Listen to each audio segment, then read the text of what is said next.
Assalamualaikum warahmatullahi wabarakatuh.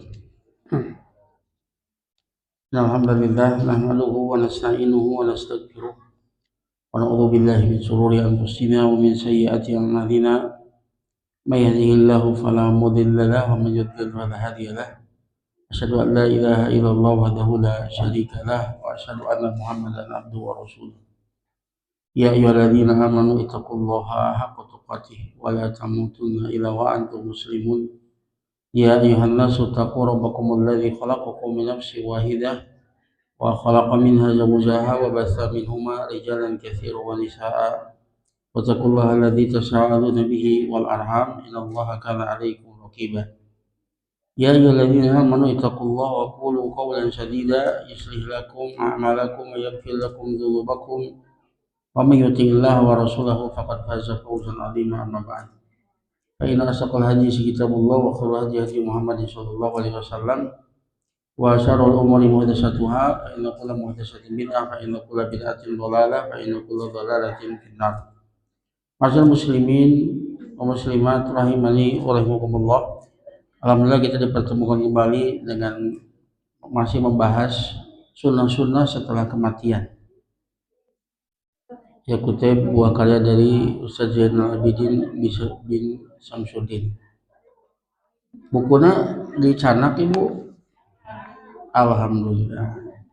Kemarin kita telah membahas amalan-amalan yang menguntungkan mayit, di antaranya doa dan istighfar muslimin kepadanya. Kemudian melunasi hutangnya. Kemudian menunaikan nadarnya, kemudian amal kebaikan anak soleh. Ya, yang kelima amal jariah semasa hidupnya. Nah sekarang kita akan membahas amal-amal yang merugikan mayit, tapi sebetulnya kurang tepat ya. Ada sebagian yang merugikan, ada ditinjau dari si mayitnya. Tapi yang jelas amal tersebut amalan yang tidak bermanfaat. Meskipun manusia menganggap perkara tersebut bermanfaat, tetapi ternyata amalan tersebut tidak bermanfaat bagi mayit. Ya, yang pertama adalah meratapi kematian atau niyaha, ya. Seperti menampar pipi, merobek-robek pakaian, serta meratapi musibah kematian termasuk amalan jahiliyah. Ya, dan itu merugikan mayit. Ya. Dan mayit akan disiksa di alam kuburnya karena diratapi. Rasulullah SAW bersabda, al-mayyitu yu'adzabu fi qabrihi bimaniha alaihi. Sesungguhnya mayit disiksa di alam kuburnya karena diratapi oleh keluarganya. Karena dia diratapi oleh keluarganya. Ya. Dan di sini tidak bertentangan dengan firman Allah Ta'ala, wala taziru waziratu wizra ukhra. Dan seseorang yang berdosa tidak akan memikul dosa orang lain. Ya.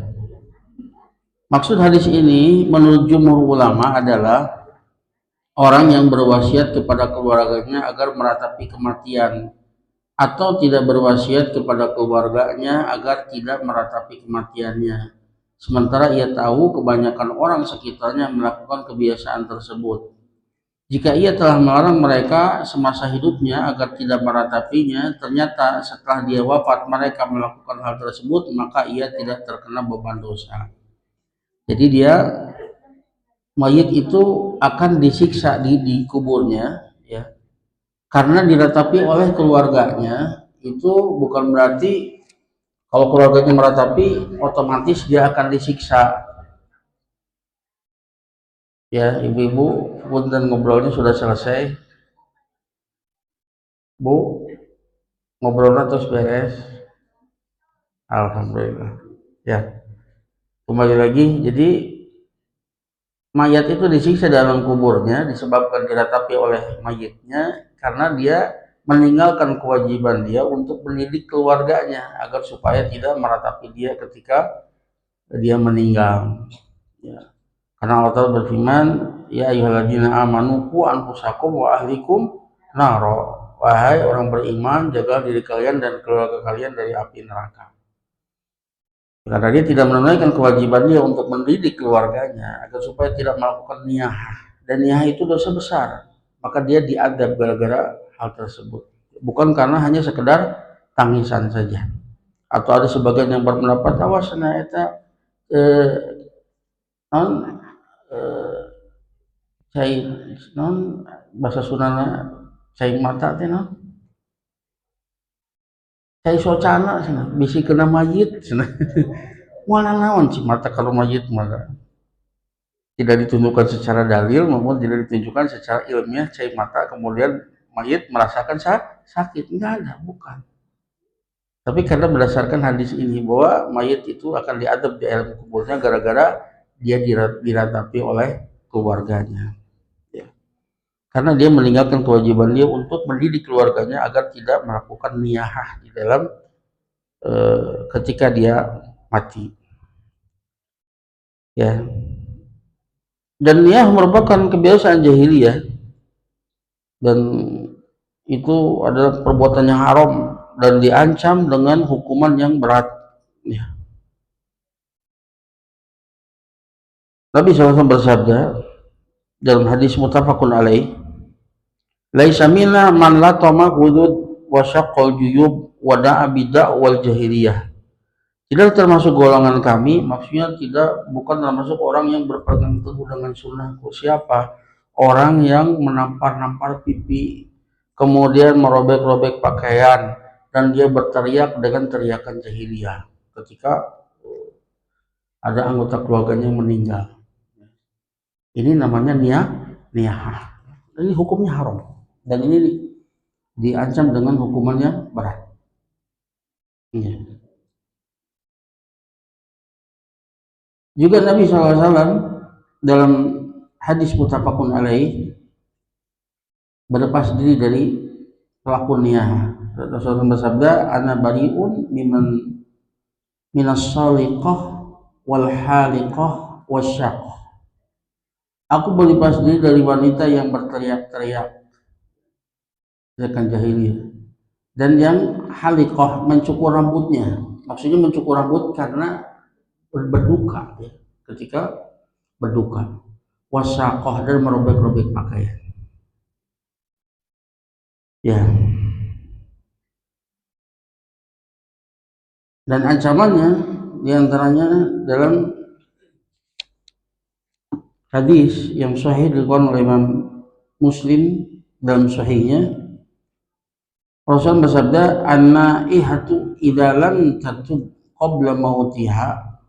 Sesungguhnya perempuan yang melakukan niyahah jika dia belum bertobat sebelum kematiannya, disebut naihah, ya, perempuan, karena golibnya perempuan yang biasa melakukan niyahah ini. Meskipun tidak jarang laki-laki pun banyak melakukan niyahah, teriak-teriak, lempar barang dan sebagainya. Tidak sabar, menunjukkan ketidaksabaran dia ketika mendapati musibah, ketika ada orang-orang yang dia cintai itu meninggal. Kalau dia tidak bertobat belum bertobat sebelum kematiannya, tuqumu yaumal qiyamah 'alaiha sirbalun min qatiranin wa dir'un min jarobin. Maka dia akan diberdirikan dan dia dipakaikan sirbalun min qatiron, yaitu cairan, ya.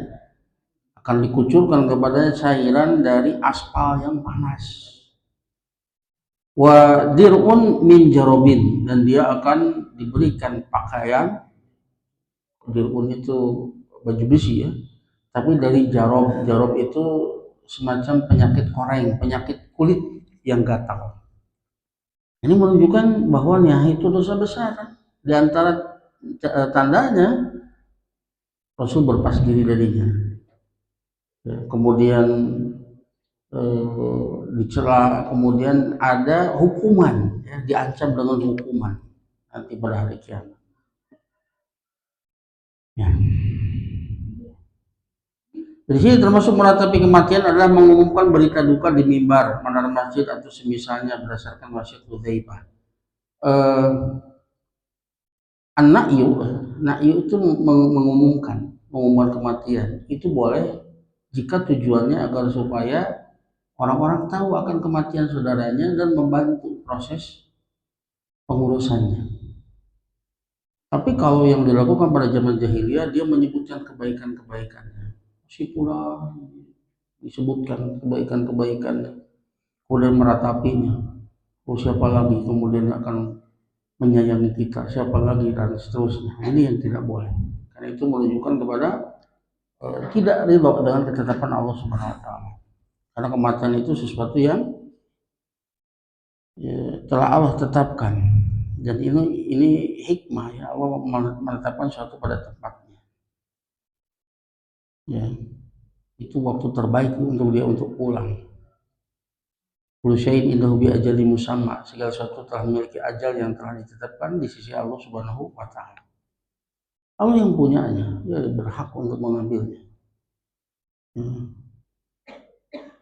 Lillahi ma akhadha wa lahu ma ata. Hanya milik Allah apa yang Allah ambil, dan hanya milik Allah pula apa yang Allah berikan. Itu milik Allah. Ya, yang dimaksud wasiat Hudzaifah di sini itu, jika aku mati maka jangan kalian mengumumkannya kepada siapapun, karena aku khawatir yang demikian termasuk meratapi, sementara aku mendengar dari Rasulullah SAW bahwa beliau melarang meratapi kematian.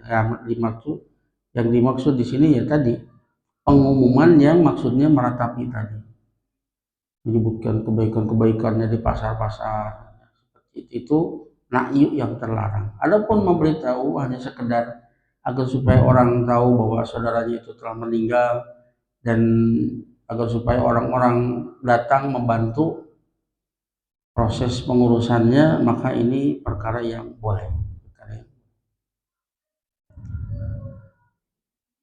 Ya.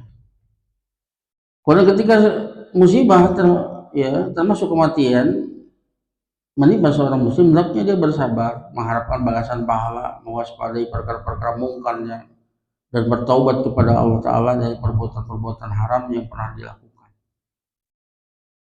Ya, bertobat ya, karena bisa jadi musibah tersebut datang karena dosa-dosanya. Ma'asobakum bi musibatin fabima kasabat aydikum wa ya'fu an katsir. Adalah satu musibah yang menimpa kepada kalian kecuali disebabkan tangan-tangan kalian, dan Allah memaafkan kebanyakan dari dosa-dosa tersebut. Ya, Allah akan dolim, atau Allah hendak memberikan kebaikan dengan cara mendatangkan musibah tersebut. Ya. Maka di antara nama Allah Al-Latif yang maha lembut, yang seringkali melimpahkan kebaikan dengan cara yang tidak disadarinya, termasuk dengan cara yang dia benci, yang tidak dia sukai dengan musibah. Tapi di balik itu Allah hendak memberikan kebaikan yang banyak berupa ampunan, pahala kesabaran. Allah hendak tinggikan derajatnya. Allah ingin lebih mendengar doa-doanya ya. Nah, maka senantiasa husnudzon kepada Allah. Allah tidak mungkin menzalimi hambanya. Allah berfirman dalam surat Al-Baqarah ayat 155 sampai 56. Wabasyiris sabirin, beri kabar gembira kepada orang yang sabar. Alladzina idza asabatu musibah qalu inna lillahi wa inna ilaihi raji'un.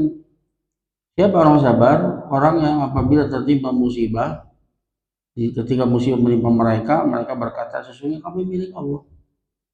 Gak ada daya dan kekuatan. Kita milik Allah. Allah berhak mengatur ya, apapun yang menjadi kehidupan kita. Raditu billahi robba. Aku ridho Allah sebagai Rob yang mengatur kehidupan kita dunia dan di akhir. Kita milik Allah. Kita berjalan sesuai dengan ketetapannya. Wa inna ilaihi raji'un. Dan hanya kepadanya kami akan kembali. Karena kesadaran kita bahwa kita akan kembali, maka tidak ada cara menghadapi musibah kecuali sabar. Sabar nggak sabar, musibah itu pasti mengenai kita, sesuatu yang telah Allah tetapkan sebelumnya, 50.000 tahun sebelum penciptaan langit dan bumi. Cuma bedanya kalau kita sabar, kita pulang mendapatkan keridhaan Allah Ta'ala. Tapi kalau kita tidak sabar, kita pulang mendapatkan murka Allah Ta'ala. Double jadinya. kena musibah dunia dan juga musibah akhirat agamanya. Maka nggak ada jalan kecuali sabar. Sabar itu adalah habsun nafsi an tasahud wa sikayah an aqdarillah al-mu'limah qaulan wa fi'lan.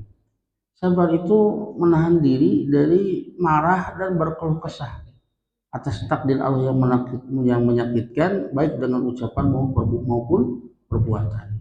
Kita jaga hati kita tidak marah, husnuzon kepada Allah Ta'ala. Kita jaga lisan dan perbuatan kita dari menunjukkan ketidaksabaran, ya, menunjukkan keluh kesah kita dari takdir yang menyakitkan. Itu sabar, ya. Dan Allah janjikan bagi orang yang sabar dalam menghadapi musibah, termasuk musibah kematian, dengan kebaikan yang banyak. Allah berfirman dalam surat Al-Baqarah ayat 157-nya, ulaika alaihim sholatu min rabbihim wa rahmah wa ulaika humul muhtadun. Mereka inilah orang-orang yang sholatu min rabbihim wa rahmah, ya. Mereka akan mendapatkan sholawat dari Rabb mereka. Sholawat Allah kepada hamba-hambanya, sebagaimana apa yang dikatakan oleh para ulama adalah sanaullahi alaihi fi mala'il a'la. Allah puji hambanya itu di mala'il a'la, di hadapan para malaikat. Allah puji dia. Dan pujian Allah tentunya mengkonsekuensikan kecintaan Allah dan keridhaannya. Tentunya ampunan dan rahmat. Kalau diikuti dengan warahmah, mendapatkan rahmat. Ya. Sebagian mufassirin mengatakan rahmat itu adalah di antara bentuk rahmat adalah Allah berikan kesabaran. Tenang dia di dalam menghadapi, sabar. Wa ulaika humul muhtadun, dan mereka inilah orang-orang mendapatkan petunjuk, ya. Jika seseorang mengucapkan dengan niat yang tulus dan membenarkan Rasulullah SAW, dan Allah akan memberikan pengganti yang lebih baik daripada musibah yang menimpanya dan memberinya balasan pahala atas musibah tersebut, seperti yang dialami oleh Ummul Mukminin Ummu Salamah. Ketika Abu Salamah meninggal, ia mengucapkan istirja dengan penuh keimanan terhadap kebenaran ucapan Nabi SAW dengan berdoa, Allahumma gfirli walahu wa aqibi minhu uqbah hasanah. Qalat faqultu fa aqabani Allahu man huwa khairun li minhu Muhammad SAW.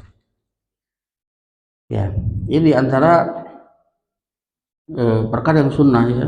Ketika mendapatkan musibah mengucapkan innalillahi wa inna ilaihi raji'un, kemudian membaca doa ini di antaranya, Allahumma gfirli walahu, ya Allah ampunilah aku dan dia, Abu Salamah, dan gantilah dia bagiku dengan ganti yang baik. Maka Ummu Salamah berkata, maka Allah mengganti bagiku, ya, dari Abu Salamah ganti yang lebih bagiku ganti yang lebih baik dari Abu Salamah, yaitu Muhammad Shallallahu Alaihi Wasallam. Ya. Bagi yang ditinggal mati oleh suami maupun istri, ini bagus sekali, ya. Minta ganti yang lebih baik. Ini lain harapkan masalah. Tidak, ini antara doa yang bagus sekali. Ketika Abu Salamah meninggal, maka Ummu Salamah berdoa dengan doa ini, minta ganti yang lebih baik, dan Allah berikan ganti yang lebih baik dari Abu Salamah. Siapa? Muhammad Shallallahu Alaihi Wasallam. Ya, oleh karenanya ketika seorang tertimpa musibah, hendaknya bersabar, tabah, mengharap pahala dari Allah. Adapun jeritan dan ratapan ketika tertimpa musibah hukumnya haram, dan hendaknya kaum muslimin mengingkari dan menjauhinya. Ini sama sekali tidak bermanfaat bagi mayit. Ya, justru ini akan mendatangkan musibah bagi mayit kalau, ya tadi, kalau dia tidak pernah mendidik keluarganya untuk tidak meratapi mayit. Padahal kondisi sekarang kebanyakan orang-orang itu ketika ditinggal mati oleh keluarganya banyak yang melakukan niyah, ya, teriak-teriak, pukul-pukul pipi, robek-robek baju, jambak-jambak rambut, lempar-lempar barang dan sebagainya. Perkara-perkara yang menunjukkan akan ketidaksabaran dia menghadapi musibah. Katakan bahwa kita itu pasti akan pulang, dan kita disuruh pulang oleh yang memiliki kita, pemilik ya langit dan bumi, ya nggak ada yang bisa menolaknya. Maka kematian datang dengan bentuk yang sama, nggak ada seorang pun yang bisa menolaknya.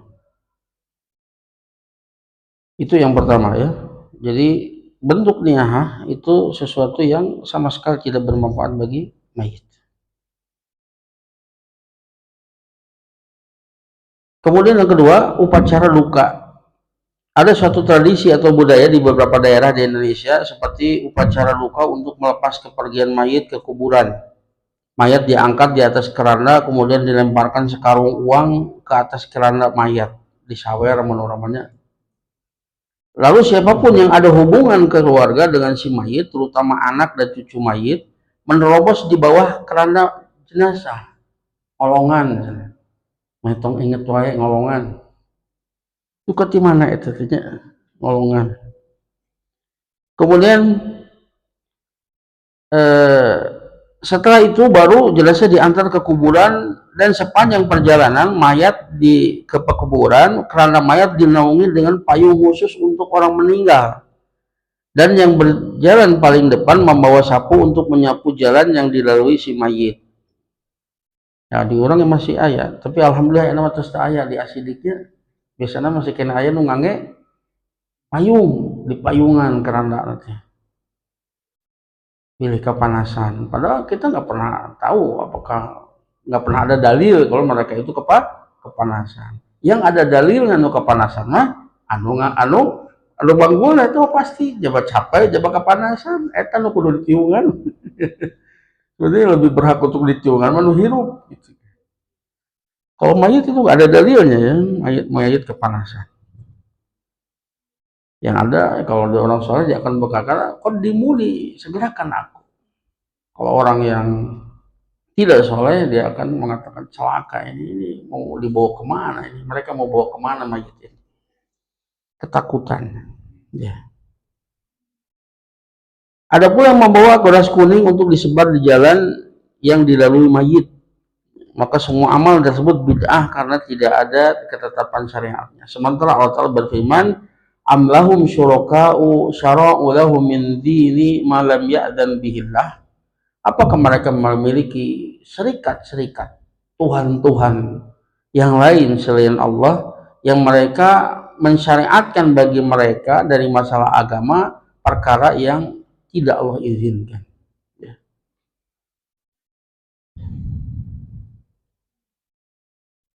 Imam Ibnu Katsir berkata, adapun ahli sunnah wal jamaah menyatakan bahwa dalam setiap perbuatan dan ucapan yang tidak tetap dari sahabat adalah bid'ah ya. Karena andai kata demikian itu baik, pasti mereka akan mendahului kita, karena mereka tidak membiarkan sesuatu kebaikan kecuali mereka pasti bersegera kepadanya. Ada sebuah kaidah, lau kana khairon lasabaquna ilaihi. Kalau itu berupa kebaikan, tentu mereka para sahabat lebih dahulu melakukannya. Ya, kalau misalkan perkara tersebut itu baik, tentu mereka lebih dahulu melakukannya. Ketika mereka tidak melakukan, maka ini bukanlah kebaikan, meskipun kita anggap itu kebaikan, itu bukan bagian dari agama. Kemudian setelah prosesi penguburan selesai, keluarga mayit berkumpul untuk menyambut para pelayat hingga larut malam, sehingga yang ditinggalkan harus menyalakan lampu listrik dan mengeluarkan hidangan makanan. Nah ini ya, di orang masuk disebutnya nyusur bumi, namun di kuburan teh sok pasien tuh tuang dari mana? Justru harusnya orang yang sekitarnya membuatkan makanan untuk keluarga yang ditinggal mati, itu sunnahnya, bukan sebaliknya mereka harus buat makanan. Syekh bin Baz menegaskan perbuatan ini tidak sesuai dengan sunnah dan kami tidak mengetahui dasarnya dalam syariat yang suci. Adab yang sunnah adalah takjiah, mengucapkan bela sungkawa kepada keluarga yang tertimpa musibah, namun bukan dengan cara tertentu dan tidak pula dengan pertemuan tertentu seperti pertemuan tersebut. Disyariatkan bagi setiap muslim mengucapkan bela sungkawa kepada saudaranya setelah keluar ruhnya si mayat, baik itu di rumah, di jalanan, di masjid atau di kuburan. Kalau di kita ya biasanya kita datang ya ke keluarga mayit, kemudian ya, tadi ya takziah ya, menghibur, mengajaknya untuk sabar. Di antara lafaz yang seringkali Rasul ucapkan ketika takziah, innalillahi ma akhadha wa lahu ma ata wa kullu syai'in indahu bi ajalin musamma isbiru wahtasibu. Hanya milik Allah apa yang Allah ambil, hanya miliknya pula apa yang dia beri, dan segala sesuatu di sisi Allah telah memiliki ajal yang telah ditetapkan. Jadi dia meninggal karena memang sudah ajalnya, sudah waktunya, sudah habis waktunya untuk tinggal di dunia, habis rezekinya. Maka tidak ada jalan kecuali bersabar dan memohon pahala atas musibah tersebut. Ya,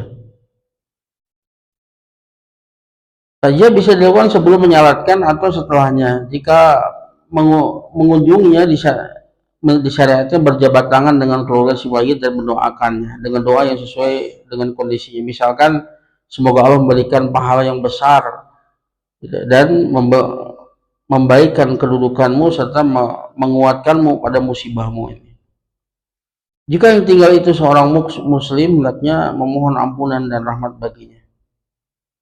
Begitu juga para wanita bisa saling mengucapkan bela sungkawa, boleh juga laki-laki kepada wanita dan wanita kepada laki-laki, tetapi tidak khalwat berdua-duaan dan tidak berjabat tangan jika wanita tersebut bukan mahramnya. Ini takziah ya. Dan memberikan makan kepada mereka, karena sebagaimana Rasulullah bersabda, isna'u ta'aman li ali Ja'far, buatkan makanan kepada keluarga Ja'far.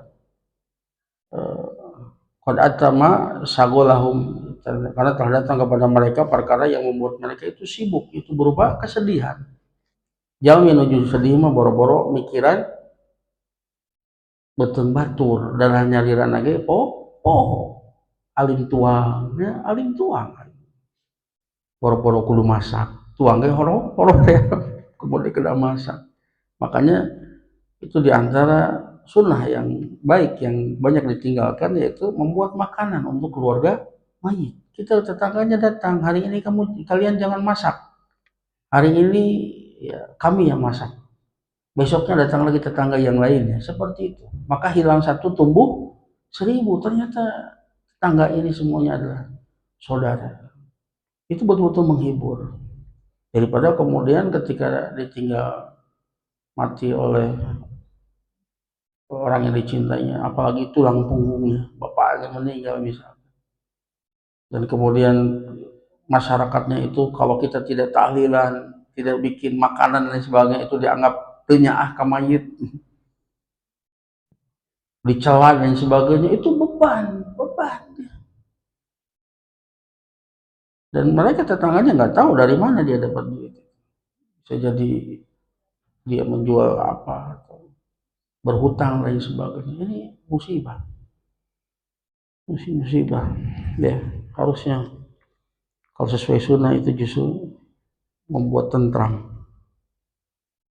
Kemudian yang ketiga, ya perkara yang tidak bermanfaat bagi mayit yang seringkali dianggap manfaat, itu diantaranya tahlilan ya. Ini menjadi tradisi masyarakat awam di Indonesia. Setelah seseorang meninggal dunia, dengan diadakan tahlilan selama 3 hari, 7 hari, 40 hari, 100, 1000. Orang Jawa niga hari, 7 hari, matang 10 hari, 100 hari, pendak atau nyewu dan seterusnya. Ini perkara-perkara yang dianggap itu bermanfaat, padahal tidak. Acara ini milik budaya Hindu, meskipun mereka mengklaim dalam upaya mendoakan si mayit yang disalurkan melalui ritual tahlilan. Padahal mengadakan selamatan untuk mayat pada malam ke-40 atau setahun setelah meninggal bukan hanya warisan tradisi Hindu, bahkan ini warisan tradisi raja-raja Fir'aun. Sama sekali bukan dari Islam. Ya. Dan ketahuilah tradisi peringatan ke-40 hari ini semakin mengakar, semarak dan membudaya di tengah masyarakat karena dianggap media paling bagus untuk mengungkapkan aksi solidaritas dan menunjukkan rasa simpati dari para tetangga untuk menghibur warga yang sedang tertimpa duka. Ya, ininya subhatnya. ya, dengan mengirim pahala kepada mayit, mendoakan si mayit agar bahagia di alam kubur dan bercahaya alam barzahnya. Tetapi argumentasi mereka terbantah dengan penjelasan para ulama dan para kiai dari kalangan mereka sendiri yang menetapkan upacara selamatan tahlilan dan membuat makanan hukumnya haram. Ya. Dari Jabir bin Abdullah Al-Bajali berkata, "Kunna na'udzu ijtima'a ila ahli al-mayyit wa sani'at at-ta'am ba'da dafnihi min al-niyahah." Kami para sahabat menganggap berkumpul-kumpul di keluarga mayit, kemudian keluarga mayit tersebut membuat makanan setelah penguburannya, itu termasuk niyahah, termasuk meratapi mayit. Ya, jadi berkumpul-kumpul saja membuat makanan itu sudah dianggap niyahah, apalagi dengan ritual-ritual yang bid'ah, tambah parah lagi. Ya. Ya, dan kebanyakan di kita itu Syafi'iyah. Ya, makanya tadi ya, mereka beryakin kebanyakan di kita itu Syafi'iyah. Tetapi ya mereka tidak mengikuti pendapat imamnya karena Imam Syafi'i mengatakan ya seperti tahlilan, yasinan, menghadiahkan pahala bacaan Quran kepada mayit itu tidak sampai karena tidak ada dalil, ada dalilnya, maka nggak sampai. Maka ini adalah perkara yang beda. Justru yang membolehkan seperti hadiah-hadiah tersebut adalah Imam Ahmad, tetapi caranya beda. Kalau di kita kan baca Al-Fatihah, hadiahkan kepada si mayit, namanya hadiah itu sesuatu yang kita miliki, sementara pahala itu bukan sesuatu yang kita miliki. Kita baca Quran saja belum tentu kita dapat pahala, belum tentu diterima. Lalu bagaimana kita hadiahkan? Ada Imam Ahmad caranya kita baca Al-Quran, dan baca Al-Qurannya pun tidak babarangan seperti itu, gak ada contohnya baca Quran babarangan gitu. Tapi membaca sendiri atau satu orang membaca kemudian yang lain mengkoreksi, itu cara baca yang benar, bukan babarangan. Dia baca Al-Quran sendiri kemudian dia berdoa, ya Allah, seandainya bacaan Al-Quran ini diterima di sisimu, mendapatkan pahala di sisimu, aku hadiahkan pahalanya untuk si fulan. Begitu. Itu pendapat Imam Ahmad. Lalu Imam Syafi'i secara mutlak itu tidak akan diterima. Gak ada dalil. Ya. Dan seandainya kita melakukan itu pun, ingat kita pun perlu amal soleh. Kita pun belum tentu selamat. Maka yang terbaik untuk mayit apa? Mendoakan mereka. Mendoakan mereka. Maka kita mendoakan mereka, kita dapat pahala dari berdoa tersebut karena doa adalah ibadah. Dan mereka mendapatkan kebaikan dari ijabah doa tersebut. Maka yang terbaik doa. Ya. Ya. Lihat di sini, Imam Syafi'i berkata dalam saya membenci ma'tam, yaitu kumpul-kumpul di rumah mayit meskipun tidak disertai dengan tangisan, karena hal itu mengingatkan kesedihan dan menimbulkan beban serta bertentangan dengan asar sahabat. Kumpul-kumpul di tempat mayit itu membangkitkan kesedihan, kecuali kalau misalkan ada kerabat yang jauh ya, masih di rumah itu nggak masalah, tapi tetangga-tetangga nggak usah ngumpul-ngumpul di situ. Yang dilakukan bikin makanan takziah ya, seperti itu.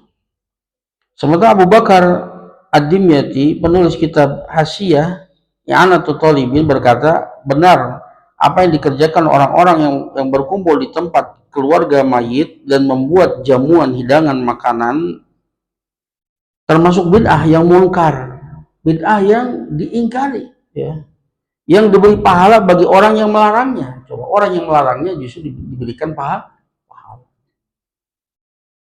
Ini bid'ah, ini perkara yang bid'ah. Ya.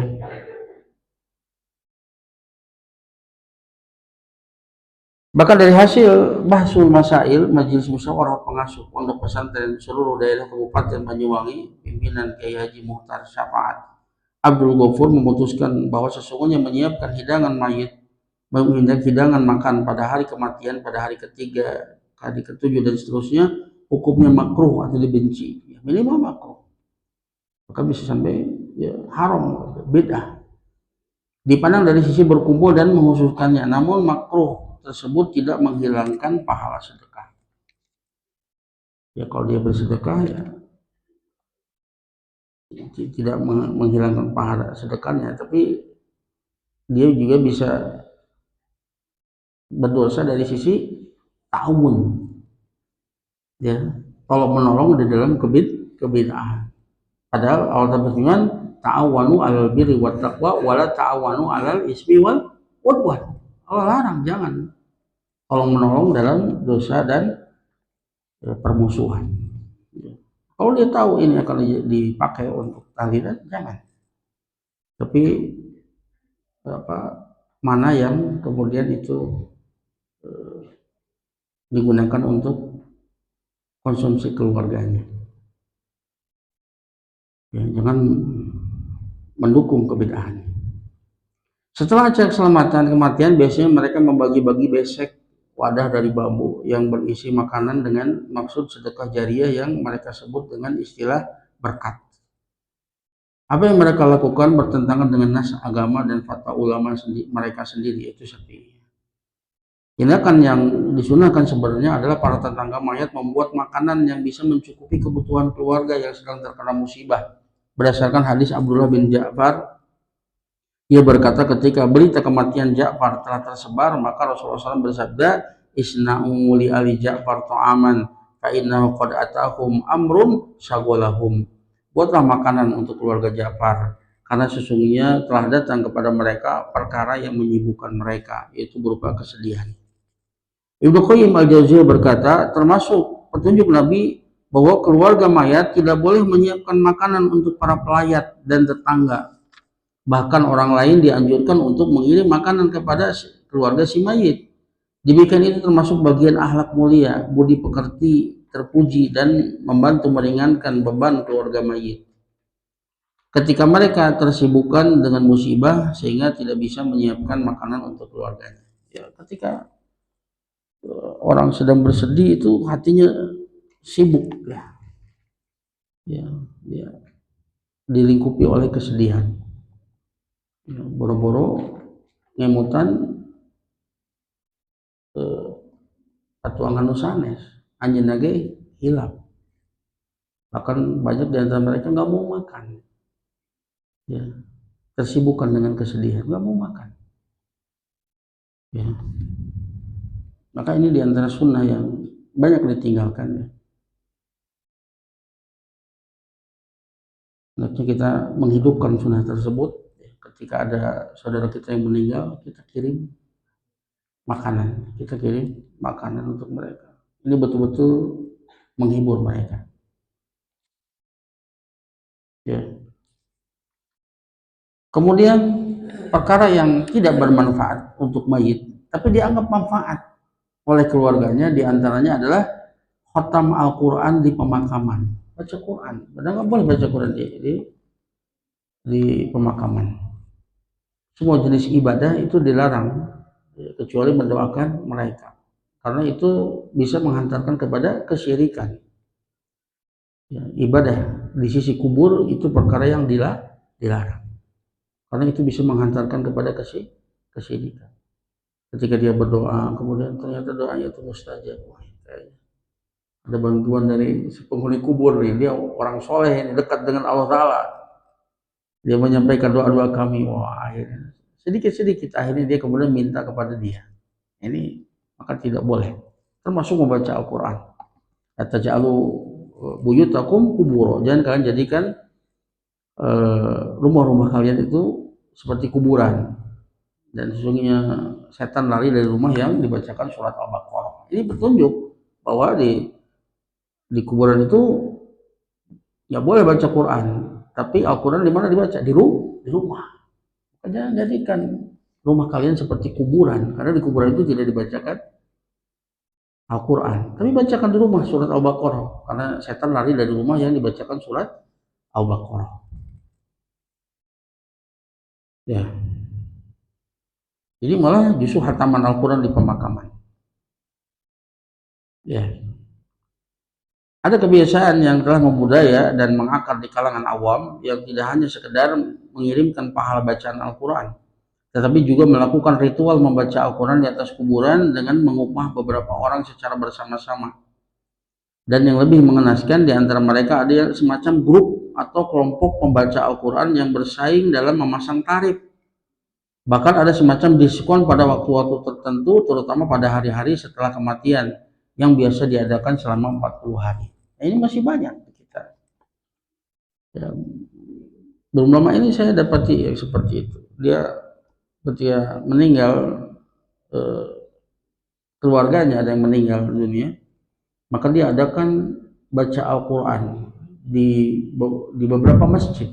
Jadi orang kaya di beberapa masjid,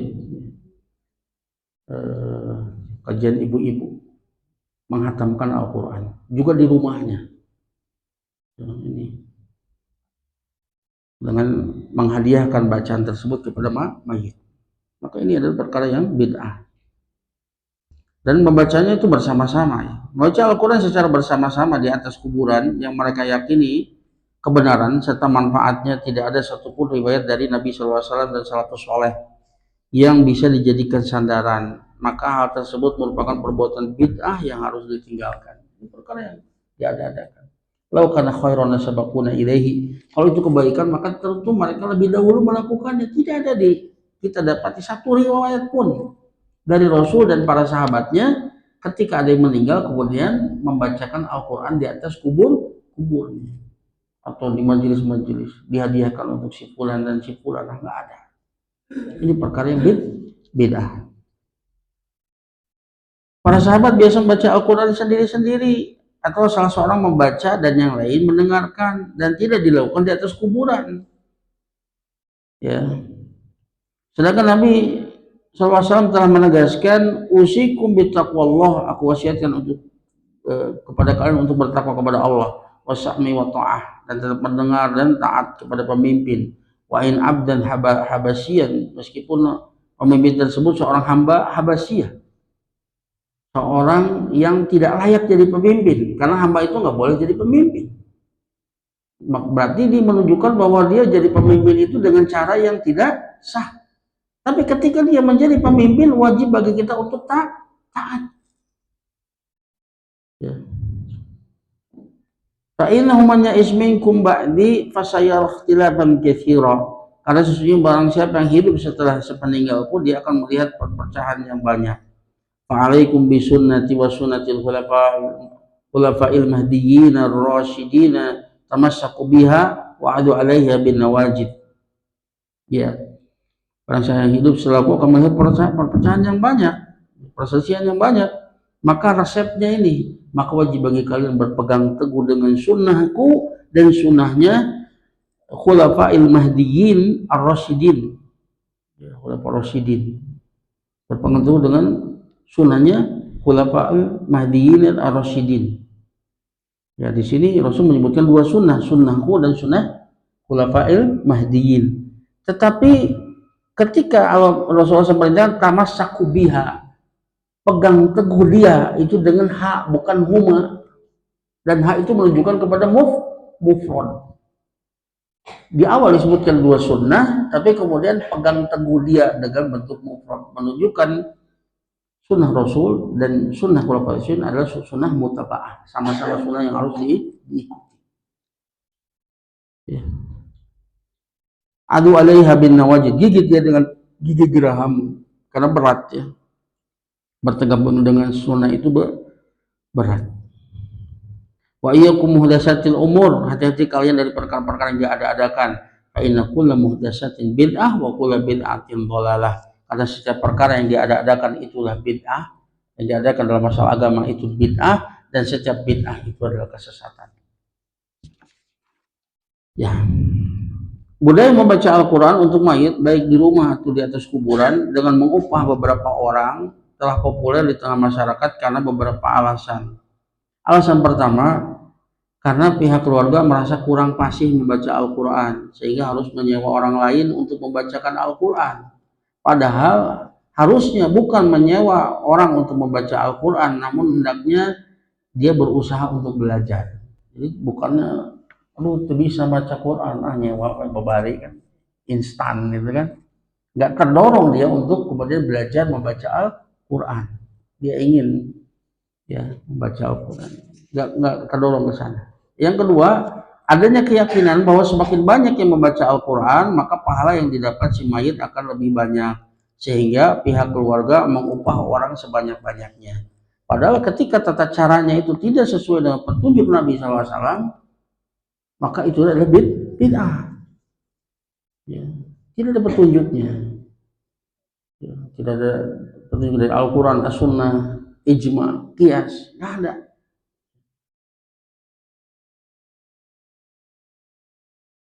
Ya, seandainya itu kebaikan untuk mereka lebih dahulu melakukannya, mereka tidak melakukannya seperti ini. Baca Al-Quran, ya. Kemudian membayar orang untuk membaca Al-Quran, ini nggak pernah dilakukan. Ini perkara yang bid'ah. Kalau bid'ah artinya amalan tersebut tidak diterima. Man amila amalan laisa alaihi amruna fahuwa raddun ay mardudun, tertolak, nggak diterima. Dan tidak hanya tidak diterima, tapi juga mendatangkan dosa. Mending kalau untuk diterima hukum merugi, ini mah justru mendatangkan dosa. Berat ya. Kemudian yang ketiga, merebaknya keyakinan bahwa adanya kekhususan atau anjuran membaca secara bersama-sama. Nggak ada. Baca Al-Quran itu sendiri-sendiri. Kalau seandainya bersama-sama, maka yang satu membaca, yang lain mengoreksi. Seperti itu. Nggak ada. Baca Al-Quran bareng-bareng seperti itu. Nggak ada proses belajar di sana. Maka meskipun berpuluh-puluh tahun seperti itu, tetap saja pas mata sorangan mah itu bisa. Udah bisa teh lamun lobaan nurutan batur. Itu mata sorangan itu bisa. Beda kalau dia baca, kemudian yang lain mengoreksi. Itu proses belajar, ada proses belajar.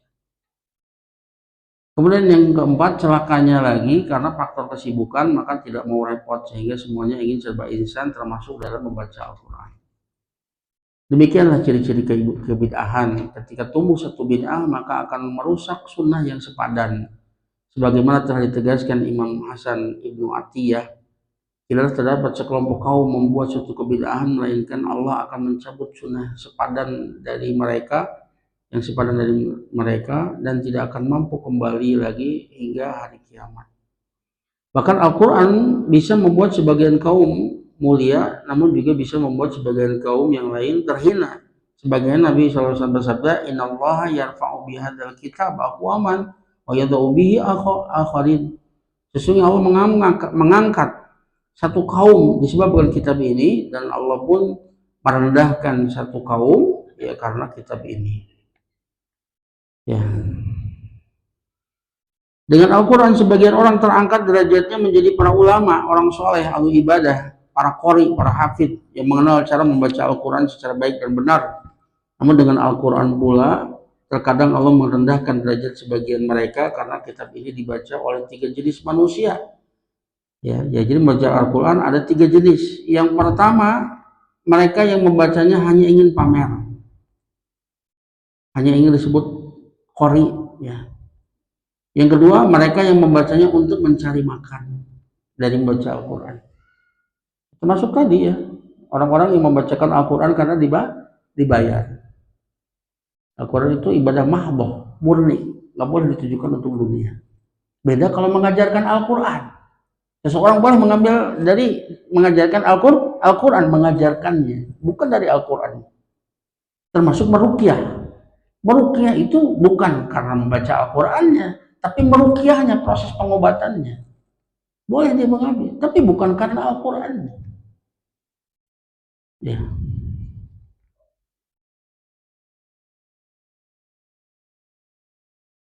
Ya. Jadi Al-Quran itu dibaca oleh 3 jenis manusia. Yang pertama, orang yang membacanya hanya ingin pamer. Yang kedua, mereka yang membacanya untuk cari makan. Dan yang ketiga, mereka yang membacanya karena mencari ridho Allah semata. Yang ini yang mulia. Adapun yang dua itu tercela. Menjadikan seseorang itu Allah hinakan. Nah, yang kelima, mengupah pembaca Al-Quran. Para ulama salaf baik dari kalangan sahabat, tabi'in dan imam sunnah sangat tidak menghormati orang yang mencari dunia dengan amalan akhirat. Maka suatu saat Ali radhiyallahu anhu pernah berkata kepada Umar radhiyallahu anhu, akan muncul fitnah. Umar bertanya, kapan itu terjadi wahai Ali? Ali menjawab, kalau ilmu banyak didalami bukan karena agama. Kemudian yang kedua, banyak ilmu dipelajari bukan untuk diamalkan. Dan yang ketiga, banyak dunia dikejar melalui amalan-amalan akhirat. Dunia itu dikejar melalui amalan-amalan akhirat. Dan ini bisa masuk kepada syirkun niyah, syirik dari sisi niat. Di antara fenomena dunia dikejar dengan amalan akhirat adalah demonstrasi membaca Al-Quran. Demonstrasi membaca Al-Quran dengan mengejar imbalan atau upah. Padahal Rasulullah SAW bersabda, Iqra'ul Quran wala ta'kulu bihi. Baca Al-Quran dan jangan cari makan dengannya. Ya, maka amalan-amalan yang punya kategori ibadah khusus seperti Al-Quran pun ya sudah dijadikan sebagian orang sebagai ladang mencari makan.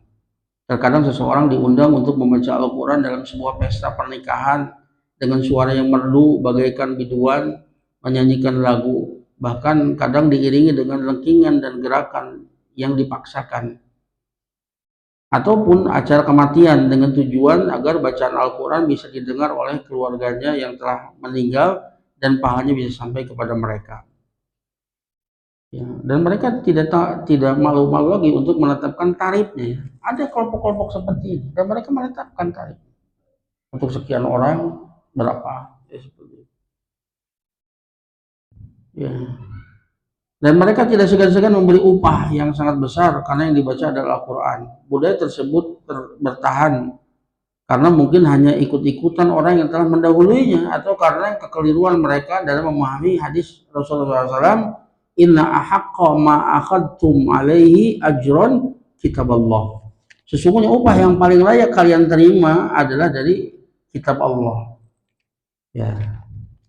Mereka menganggap bahwa hadis ini memperbolehkan mereka menjual bacaan Al-Quran, mengambil keuntungan materi dari ibadah membaca Al-Quran. Padahal hadis ini terkait dengan kisah seorang sahabat yang mendapatkan upah dari mengobati seseorang yang sakit dengan menggunakan metode ruqyah Al-Quran. Jadi ayat ini terkait tentang ruqyah. Ya. Jadi upah yang diambil dari pengobatan ruqyah yang memang caranya dengan membaca ayat-ayat tertentu pada yang orang sakit sehingga dengan izin Allah ia sembuh, bukan mengambil upah dari pembacaan Al-Quran karena membacanya adalah ibadah mahdhah, ibadah yang murni sehingga tidak boleh dibarter dengan dunia, sedangkan ruqyah merupakan pengobatan untuk mengobati seseorang, ya boleh saja mengambil upah atau bayaran tertentu sama dengan mengajarkan Al-Quran, mengajarkannya itu bukan dari Al-Qurannya. Ya, maka ya, tidak ada satupun riwayat yang menyebutkan para sahabat mengupah orang lain untuk membaca Al-Quran secara bersama-sama maupun sendiri-sendiri. Lalu dihadiahkan pahalanya kepada orang yang masih hidup, ya, apalagi pada orang yang sudah mati atau di atas kuburan, atau dilakukan di atas kuburan.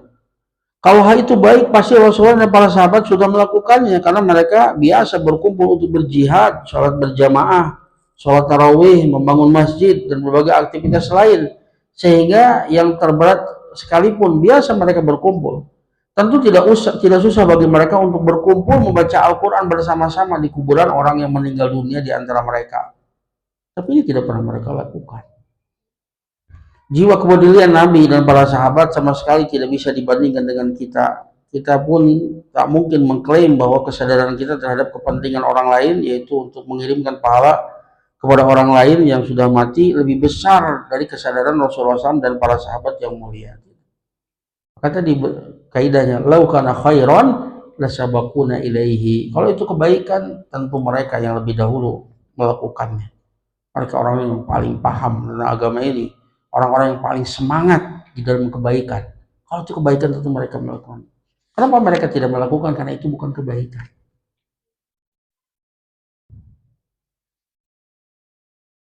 Ya.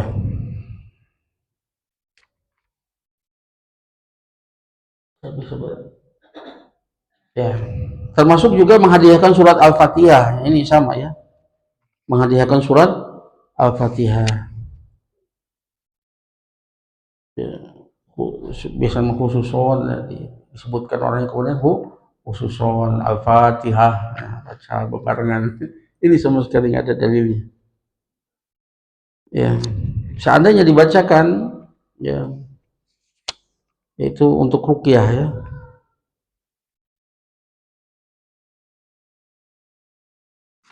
Seperti di sini ada, ya,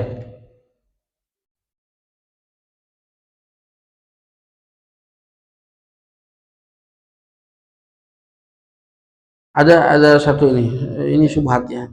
Ada satu asar menghadiahkan surat Al-Fatihah. Ada satu asar bahwa Rasulullah SAW pernah membacakan surat Al-Fatihah untuk jenazah sebagaimana diriwayatkan oleh Ibnu Abbas. Bahwa Nabi SAW membacakan untuk jenazah dengan surat Al-Fatihah.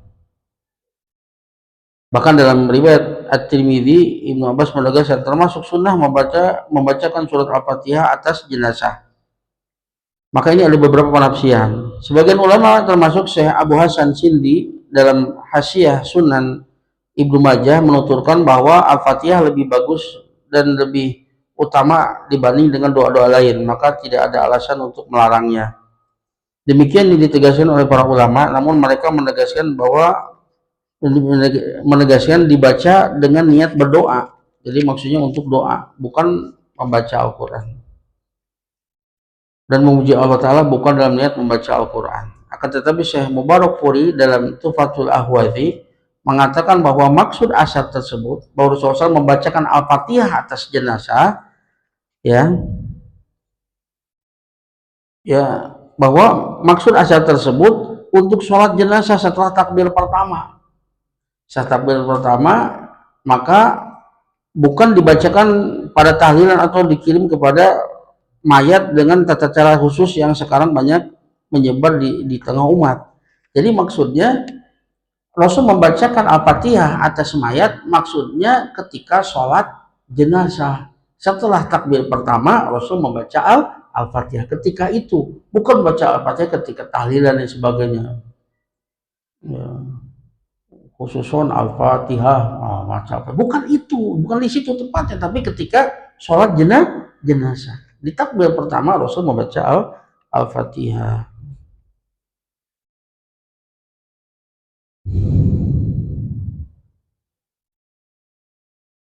Seandainya mengirim surat Al-Fatihah dan surah lainnya dianjurkan, maka ketika Nabi mengabarkan kematian Raja Najasyi, beliau tidak akan bersabda, "Istaghfiru li ahikum, mohon ampunlah untuk saudaramu kalian."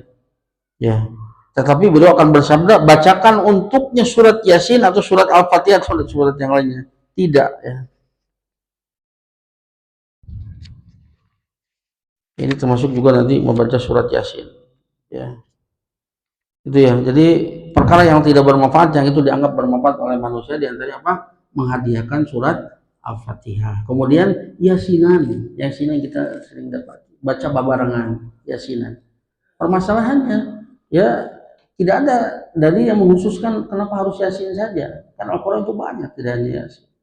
Seandainya ada hadis yang menyebutkan iqra'u mautakum Yasin, bacakan kepada yang hendak meninggal di antara kalian Yasin, itu dilakukan mautakum itu artinya ketika dia sakaratul maut. Bacakan surat Yasin dalam rangka meruqyah. Karena itu di antara ya sebagian ulama ada yang menyebutkan karena surat Yasin mengandung faidah mudahnya keluar ruh, disebabkan di dalamnya terdapat firman Allah Ta'ala, "Qila dukhulil jannah qala ya laita qaumi ya'lamu bima ghafara li rabbi wa ja'alani minal mukramin." Dia dikatakan kepada dia, masuklah engkau ke dalam surga. Dalam Yasin ayat 26 sampai 27. Masuklah engkau ke dalam surga. Dan dia akan berkata, alangkah baiknya sekiranya kaumku mengetahui apa yang menyebabkan Rabbku memberikan ampun kepadaku dan menjadikan aku termasuk orang-orang yang dimuliakan. Ya, ini maksudnya dibacakan sebelum kematian, ketika sakaratul maut, bukan dibacakan setelah kematian. Jadi salah tempat. Kalau mau dibacakan sebelum ketika sakaratul maut dalam rangka meruqyah. Tapi kalau dibacakan setelahnya, maka ini tidak ada dalil sama sekali. Apalagi dibacanya bebarengan seperti itu. Ya. Kemudian yang kedelapan, talqin dan adzan mayit saat pelaksanaan jenazah, peletakan jenazah di kuburan. Ini nggak ada dalilnya. Ini seperti apa yang Allah Ta'ala firman dalam surat Al-Kahfi ayat 104, alladzi dzalla sa'yuhum fil hayati dunya wa hum yahsabuna annahum yuhsinuna sun'a. Orang-orang yang telah sia-sia perbuatannya dalam kehidupan di dunia, sedangkan mereka menyangka bahwa mereka telah berbuat sebaik-baiknya. Tidak ada dalilnya.